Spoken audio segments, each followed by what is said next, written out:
Chelsea are a really good team. The quality of the players they've got are excellent. So it was going to be a big job to get a result, but we done it today. When you give goals away to begin the game and you give good teams confidence, you end up with results like this. And credit to Everton in terms of the result and their performance. But from our standards, that's not good enough. I know the reality of where I'm at and where we're at a club in terms of what we can achieve. We've played 10 games in my time at this club in the Premier League. We have 17 points from those 10 games. We're not in as bad a place as what the noise suggests, but we need to come out of it very, very quickly. For me, it was really good. I was looking for this moment. I was working hard to get these chances and to finish the chances, and I'm just amazed. And I noticed, particularly after your second goal, the teammates' reaction, how pleased they were for you. You can see when I arrived in the changing room, they were all screaming and shouting, so it's really good. Is this the best? I felt it was the best day at Hill Dickinson. Absolutely the best. From the sort of minute one, I think we gave them something to believe in. We pressed Chelsea hard. I've got to say the crowd were fantastic tonight. It was more reminiscent of Goodison than probably any other game we've had here this season. Tell us how that happened then. Forget about systems or anything like that. There was only one team that wanted to win that game today, and it was Everton, from start to finish. With their attitude, their application, their organisation, everything about Everton was so impressive. They won every single 50-50 ball, they won every second ball, and they just went after Chelsea. Their pressing, I thought, was superb, gave them no time at all to dwell on the ball and to play how they perhaps wanted to play. That was a start to say, well, OK, that's what we want you to do. We want you to kick it long. Beto, I thought, give the two centre-halves a terrible evening in terms of that. Pressing, being aggressive, being horrible to play against. Same thing again. I mean, Sanchez, say what you want about him, he had a nightmare evening. Look at the reaction of the Everton players to get back into the box and defend. And when that ball comes in there's 7v2. 7 defenders, so in reality there wasn't really any way through for Chelsea to create anything. They were just absolutely superb again. Same thing again. Look at the aggression, and then the response from David Moyes: get off the ball, and if you're going to get it, I'm going to make it really, really difficult for you. And Beto did that. The quality on the ball was superb. Garner, I thought, was absolutely outstanding. He ran the show. The way to pass for that ball into Beto, and then such a clever finish. He deserved that. Same thing again. Look at the Everton players getting back. Look how much it means to them to get back and protect what they've got. There's just no way through. No way through whatsoever. If you go past one, Garner's coming to snap into you again. And Jai, Drewsbury Hall, chasing, pressing. The so-called flair play. Absolutely, and every single player put a shift in, and this was the second goal. Idrissa Gueye wins the ball up, and I mentioned Beto in terms of how his performance was. He makes a clever run, and I also mentioned Sancho in the Chelsea goal. I had an absolute nightmare, and that was straight at him. Should have done a lot better, but what a job this guy's doing, David Moyes. You can just tell that his players are loving what he's given them and telling them to do, and it's working for them. And there's the stats there. But if you go right throughout them, Everton were better in everything. But the one I want to point out to you is the distance covered.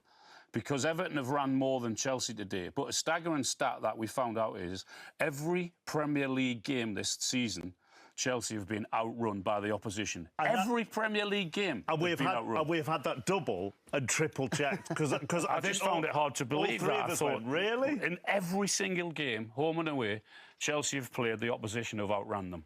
What does that tell you? The other thing in that in that graphic is the difference in experience as well. Now, that's a 5-year average difference between Everton and Chelsea.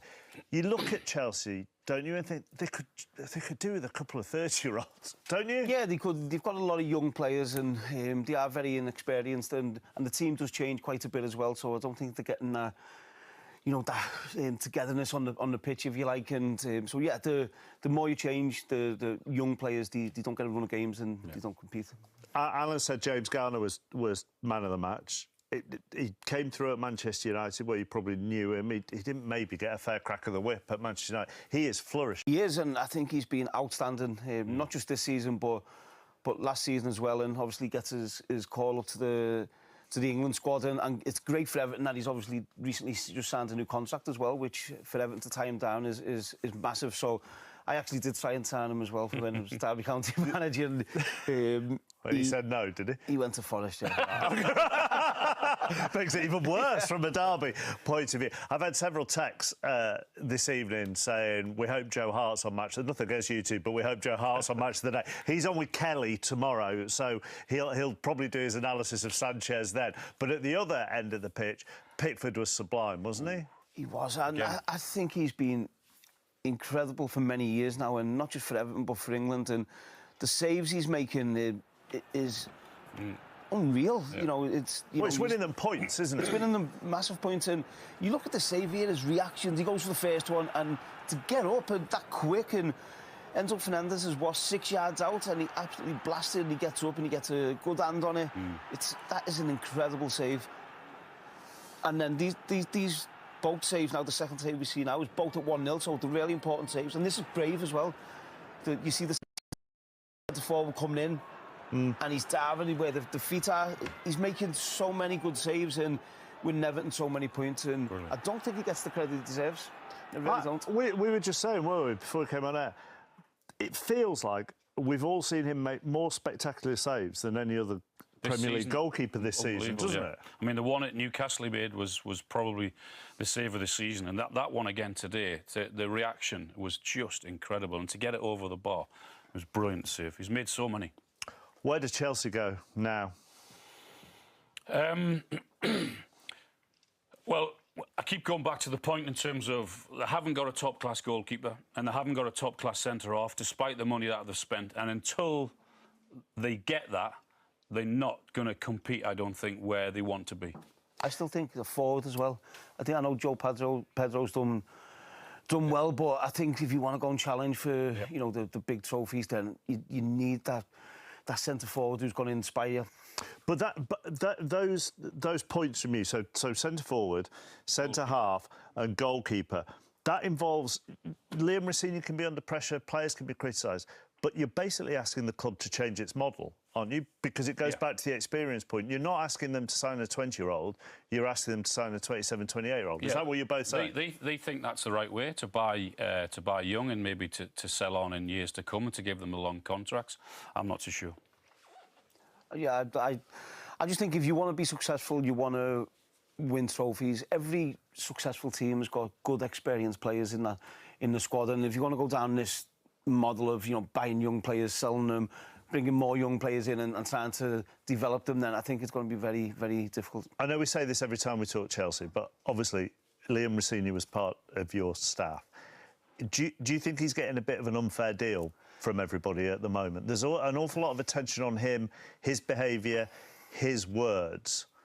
Do you think he's being unfairly singled out? I do, and I think he has been from the moment he went in, really. And listen, Liam knows himself that he'll get judged on results, and I think he started really well. They've hit a bad run of form over the last couple of weeks, but he needs to figure out a way to get out of it. And obviously, I've said it before, I know he's a fantastic coach, but it's going to take time. You're happy with that? The atmosphere, the game plan, the organisation, the intensity, the cackle. It was like Goodison. I said to the players, it was like Goodison Park. Yeah, but the old days, wasn't it, when we used to get some great victories and the crowd was always behind us at Goodison. But I have to say tonight was probably the best we've had inside the stadium. But maybe the best the supporters have seen as well as far as team performance. I thought the team played really well tonight from the start right through. We've done a really, really good job and deserved a victory. Liam, would it be fair to say Everton just had more intensity, they looked more organised, they had more spirit, had more energy about them tonight? Yeah, goals give you energy, and at the moment we are gifting goals away. We're gifting goals away to poor goals. When we started the game edgy, first 10-15 minutes, a few cheap giveaways, and then we play our way into the game. And it seems to be happening too often the last week, where we've given really, really cheap goals away, and what that does gets the crowd, the energy of the opposition, their confidence goes up, and in the end, Everton deserved the victory, and it's something that we need to improve very, very quickly. I've been saying for a while, if we want to be successful, we're probably going to have to win a couple of these big games in the run-in and the way to the end of the season, and certainly today was one of them. And putting you well and truly in the mix. for a top 5 finish at this moment in time. You're in the mix, aren't you? I think you're getting carried away a little bit, but league tables don't lie. No, they don't lie, and certainly don't lie at this time of the year. But look, if you could give me a European spot, I would be shaking your hand for whatever that is and whatever position it might be. I really would be. It'd be a big step up from where the club's been in certainly in the last few years, and I think the supporters here, it would be great to get them back into Europe if that was possible. We're a point away from the Champions League, so I'm learning about this club. It's a massive club. There's been a lot of noise, a lot of negative noise about, rightfully so, our performances in the last week. We've had 10 games in the league together as a group. We've got 17 points. I think we're 4th in my time. So we have to forget the noise. We have to keep our confidence and our composure. And the international break probably has come at a good time for us to restock, re-energise ourselves and go again for a really important run-in. Is emotion taking over as well? Emotion, frustration, mental fatigue. We saw at half-time the reaction because things weren't going your way. Yeah, the lads want to do really, really well. We want to give everything. I want to give everything to the club. And we are a young group. We are emotional, but it's out of wanting to do really, really well for the team and for the club. It's been a really testing week, physically, psychologically, and it's one we haven't done well enough in, and we have to make sure we put that right in the running. Well, we'll come back to Liam Rosenior's comments, but just a quick word on Everton first of all, Phil. They find themselves in 8th place. They're only 3 points off 5th. We put the line, as always, at 4th because that's officially how many Premier League teams will be going in the Champions League. It's likely to go down to 5th. And Everton right in the mix, with Liverpool up next at Hill Dickinson Stadium. That's their next home fixture. Yeah, but again, even if they got the result they want and managed to beat Liverpool, there's still obviously 6 games after that, and we've shown how tight the table is, so I'm going to stick with my old manager, David Moyes, and just play things down a little bit. It'd be fantastic to see Everton back in Europe. And I think that's what the main goal is. What competition? Obviously, you always want to aim for the highest possible one, but I think most realistic Evertonians will take pretty much any place in Europe. Whereas for Chelsea, the target would very explicitly be for Champions League football next season. Yep. And they find themselves only a point behind Liverpool and only 3 points behind Aston Villa if it were to be 4 teams in the Champions League. But Liam Rosenior said they are a young, very emotional squad. That's what Chelsea have chosen to build, but what kind of difficulties does it bring with it, do you think? Do you know what it brings? It brings that inconsistency. It brings that inconsistency. I've said before, they're not a million miles away, this Chelsea team. It's just the little bumps in the road and the inconsistency at this moment in time. For example, you cast your mind back to the Villa game, they get a great result, and then the next game they lose against Newcastle. That kind of inconsistency needs to try and iron out. But I agree with what I said at the end. You know, it's been a tough week. It's been a tough couple of weeks. He'll find a lot out about his squad. I think the international break has come probably at a good time for him. But then obviously you need to look at the table and go, OK, we got away with one today. Liverpool lost. We're 1 point away from Champions League qualification. So there's almost, as well as you can't accept the result and the performance today, there's also a call for just calm. You know, you're 1 point away. It's not all doom and gloom. We've been getting the thoughts of both sets of supporters via the Finalysis app to try and work out what's gone well, what hasn't gone well. Beto, unsurprisingly, with 2 goals and an assist, tops the Everton ratings with 89. Jordan Pickford, big couple of saves from him on 84. James Garner with the assist to that great ball through for Beto for his opening goal, wasn't it? 83 for him, and David Moyes with 89, level with Beto. What is less, or what fans are less impressed with, have been some of the Chelsea players. So Estevao with 69, Enzo with 30, Cole Palmer with 30, and Liam Rosenior with just 15. I mean, he's pointed out himself that over his time as Chelsea manager, they've had the 4th best points return of any team in the Premier League. So why is the approval rating, why is the opinion of fans so low, do you think? Because of this moment. You know, because of the moment they're in at this moment in time, and the scrutiny is on, and obviously the results have not been great. I'm sure when he first came and he was getting the wins, he's getting pats on the back. So it's important to not be too high at times and not be too low. It's like to have a balance. But there's no surprise. Obviously, off the back of a result today, Everton were fantastic today. But Chelsea were way below par, way below the levels that they expected So that's no surprise in my eyes. And particularly because it comes off the back of what Liam Rosenior described as a really, really difficult week. In fact, it's been a really difficult 10 days with three defeats by 3 goals or more, and the 1-0 defeat by Newcastle. Obviously, this is Paris Saint-Germain. These are the European champions that are inflicting a couple of those heavy defeats. But it just, as you said, creates this atmosphere around the club of negativity, even if results elsewhere have been all right. But that's what comes with being at a big club. That's what comes with being at a club like Chelsea. Like, when I was there, it was the same. You know, in good moments, it's fantastic. In bad moments, the light's on you.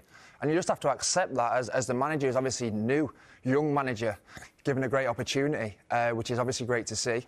And players that are inexperienced somewhat. And I've said there's also an element of patience with this young squad. We can't keep saying that. But at the minute, they've not got the experience that, for example, the PSG team has.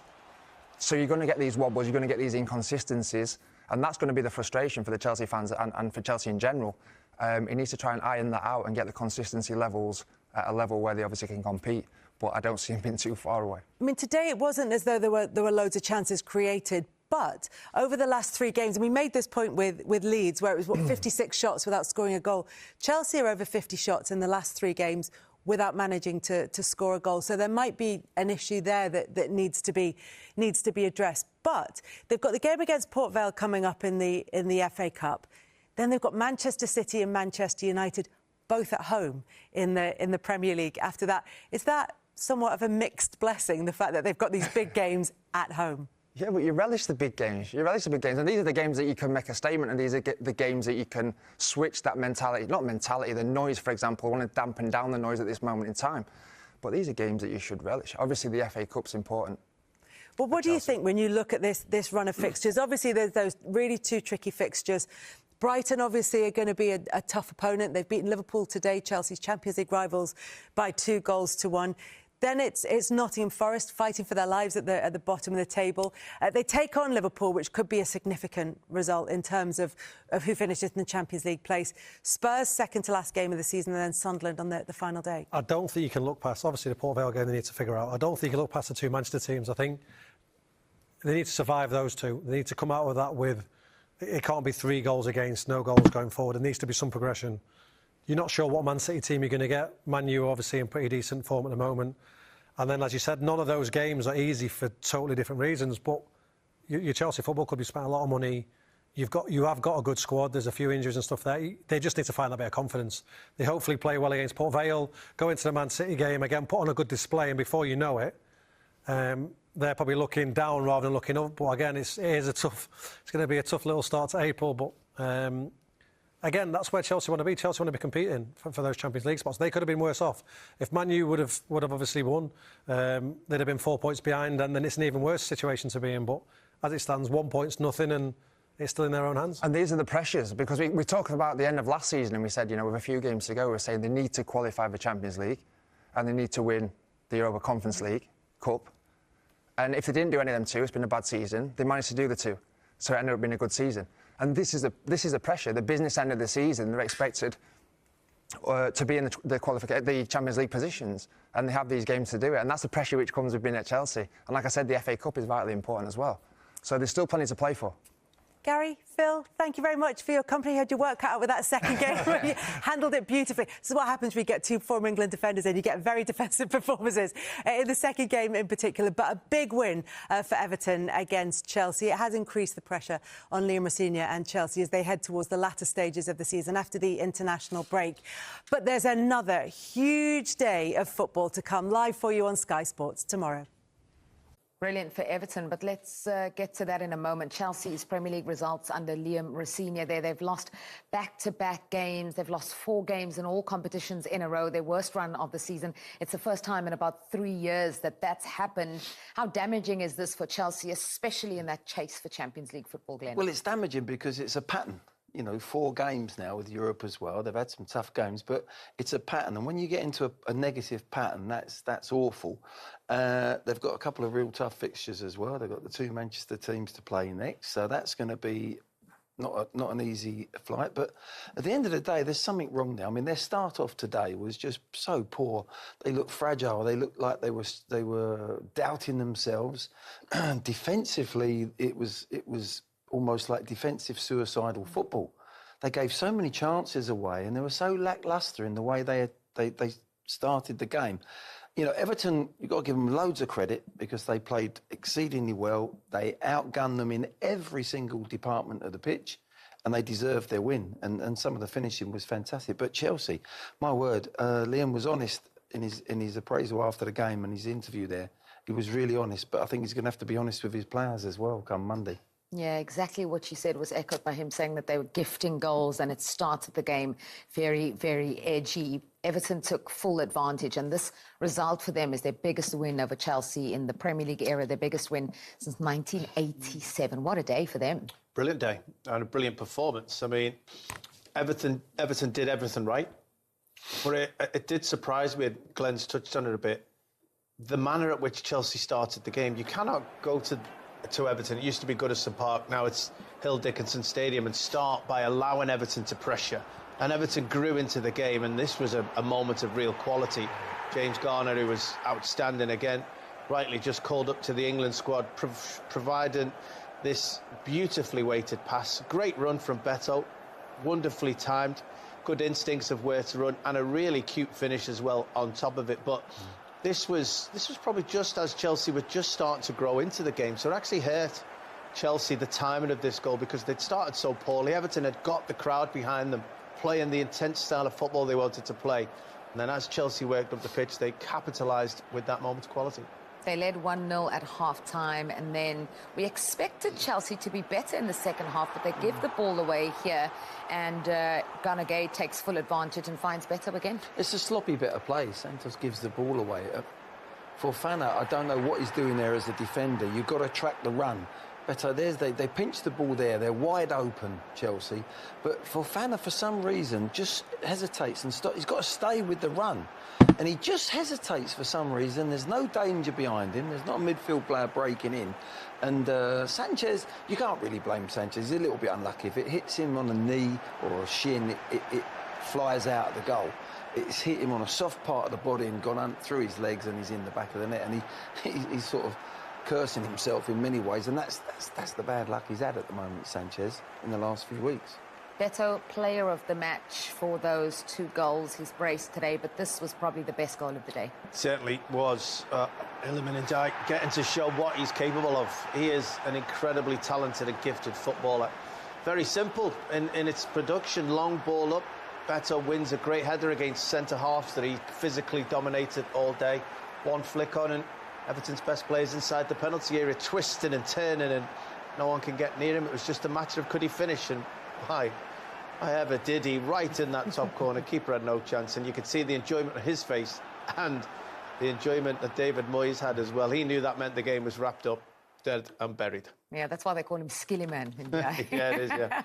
Absolutely beautiful finish for him there. Major day for Everton as well. That saw them move just 2 points behind Chelsea in the table and 3 behind their crosstown. So at the double, Ghana into the England team. And the numbers that we're just hearing, 6 Premier League assists for the season. He had 4 in his entire Premier League career before that. Remarkable. Yeah, like I've been one of his biggest fans. Certainly this season, certainly trying to let everybody know the form he's in and that he should be getting a call up for the national team. He's been playing. What you've seen tonight, he's been doing that consistently all season long. I think when you first break into a team, you will have games where you're outstanding, but as a young man, as you're developing, you'll go up and down with your performances. His levels have been of the highest quality consistently all season now, and that's why Thomas Tuchel's included him in the England squad, because of performances like that. He never lets the team down. He is consistently defending well. He gets about the pitch. He sets an example for everyone else. But he's also added numbers. He's added game-defining moments to his performances, like he did for that first goal. The weighted pass was just outstanding, Glenn, wasn't it? Yeah, it was. Yeah, and it's hard to get that ball in because it's not on an angle. It's a straight run-ish on a straight ball. They're the ones that are really difficult. Yeah, he gets a little bit of time, but his first touch there takes him forward. Now, that ball there has to be perfect. It's also so good that it sucked the keeper out. Sanchez thinks he can get there as well. It's exquisite ball. I mean, we can look at what Chelsea didn't do and the space that they've given it, but I'd rather look at the creativity. Yeah, they were poor all day with the way they defended Chelsea. But this ball here, this movement from Beto is top-notch. He's drawn him in and suddenly he's off, and he's just hoping that his midfield partner can actually find him, because he got goal side of Fofana. And the finish is beautiful. Yeah, it really is. It's a terrific finish. He uses the ball, adds a bit of spin, just guides it over the goalkeeper and makes sure he gets out of the way of a good clattering. But it was just interesting to hear them talking that Beto's been demanding more of those passes from the likes of James Garner. It's where Beto is at his best. He's not the best holding the ball up, bringing other people into play. Where he is good is using his physicality, bullying centre-halves like he did this evening, and making runs through towards the opposition's goal. And if you've got people behind, like Dewsbury Hall and James Garner, showing that they've got that capability with the passing range today, then Beto gets chances, and he looked like a really good centre-forward tonight. That's what you have with a striker and a midfield player that can hit passes and hurt you and hit you in there. And that was a pass that took the whole team out with one pass. And that's the thing that they'll work on that now in training, and they'll do things where in games it'll be instinctively, he'll know that he can put a ball in there. So he'll make even more movement, and that's how you elevate yourself as a midfield player and a striker. You get that little feel for them, don't you? And yet every team's got that sort of partnership. Back in the day, Steven Gerrard and Michael Owen, they had it in abundance. You know, you can go through lots of different teams like that, but they have got something now to really grasp and grow as a couple, a midfield player and a striker. So it was 1-0, and that's the goal that separated the two teams at half-time. We expected an improved second half from Chelsea, but those defensive mistakes once again caught them out. Perhaps Robert Sanchez more guilty than anyone here. Let's look at how Everton win the ball back. Well, it's sloppy play again from Santos. He passes the ball in between two players in space. Everton, great. They nick the ball, they pinch it. Beto's confident. He makes a lovely little blindside run. They get a bit of good fortune off Sanchez. But we've highlighted here, there's the sloppy pass. That's a real poor pass. And it's not just Santos. Chelsea players have been doing it all day. But what we do here, we don't understand where Fofana. Look, we've just stopped it there. There's the run from Beto. Now, he's got to track him on a parallel run. If he does that, he gets a block in or he doesn't get his shot, Beto. For whatever reason, Fofana stops and hesitates.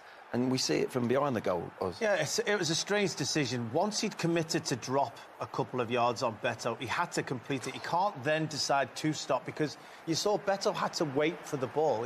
Beto had actually made his run probably a second too early, and he had to wait for the ball to catch up with him. If that's the case at the top end of the field, top-class defenders will deny you an opportunity, because 1 second makes a huge difference at this level in the Premier League especially. And Fofana allowed him a second to just compose himself, let the ball catch up to him and get a shot. It's tough that the ball went through the goalkeeper's legs. Sometimes, as we were saying, they'll go in your favour, they won't. But the defending from Chelsea and the sloppiness in possession was really surprising. It's not by chance. We analysed it at half-time. Fofana, in the first couple of minutes, give a ball away. Then he goes past the ball, and really, Everton really might have scored then.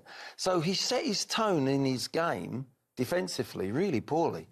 That's not a standard you can have if you're a Chelsea player. And he's got to really look at himself and his overall performance, because that's the sort of thing that makes you hesitate. If you're not in sync, if you're not defending correctly from the first minute, it sets a pattern for the rest of the game, and that's how he played. You talked about the standard of defending. What about the standard of goalkeeping? In the sense of the goalkeeper there, I just think he's a bit unlucky there. That hits a firm part of the body, like a knee or an ankle, it spins away and everyone goes, oh, what a good save, he's blocked it. It's hit a softer part and it's just gone over the line. I can't really say that I wouldn't blame him there. I think he's been very unlucky, and he's looking at himself saying, no, just my luck at the moment, you know. Yeah. He made a bigger mistake, obviously, in the first half when they got away with one. They should have actually scored, Everton, off his mistake. A really good goal from Everton's point of view. Yes, we'll look at Chelsea, we'll look at the way they're defending, but Everton on the front foot, noticing a sloppy pass in midfield, driving forward. They had 5 bodies attacking the penalty area in that moment, just in transition. And yes, it was a bit of fortune with the way it came about, but positive play from Everton again this evening. Well, if that was a good goal, how do you rate this one? Iliman Ndiaye for the third.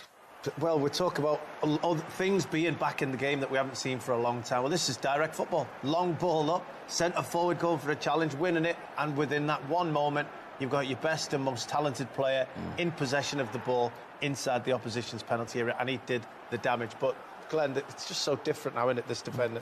Well, so many teams, we've just put where the start position, they know they're going to hit a long ball, and their start position, Chelsea's back four, is far too deep.